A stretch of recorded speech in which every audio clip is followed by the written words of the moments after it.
Hey everyone, this is Tim from Your Six Tech. Today in this video I'm going to show you how to fix the motion controls on your Nintendo Switch or the Joy-Con controllers. Maybe they're just a little bit off or something like that, and you can recalibrate them. So let's go to System Settings right here, scroll on down to where it says Controllers and Sensors. Go to the right, scroll on down on here, and you might want to go to Update Controllers in case there's a new patch or something for your Joy-Con controllers. This could possibly fix the issue with your motion controls. Now mine says it's all up to date because I just did this, but we can scroll on down. You might want to calibrate your control sticks too. Just tilt this to the right. Make sure there is a square in the middle.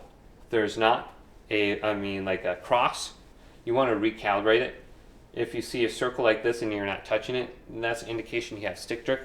So you want to press X on this and recalibrate it. And it says I don't have a problem, but if you see a plus icon, you should be good to go. See a circle, recalibrate. And do this for both of them too. So I just did it with the right one. I'm going to do this with the left one now. Then we can go to Calibrate Motion Controllers. You have Calibrate Console right here.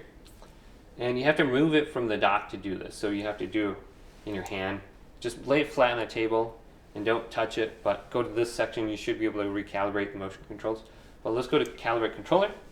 Hold the plus or the minus icon depending on the Joy-Con. So let's calibrate the right one. Hold down the plus icon and lay it flat on the table with the thumbstick facing up. And after like 5 seconds, it will say calibrate has been complete. Now do it with the left one here too. And you should be good to go. Well, hopefully this video did indeed help you out. Did leave it a big thumbs up and subscribe to my channel down below for more technical videos coming up next on Your Six Tech.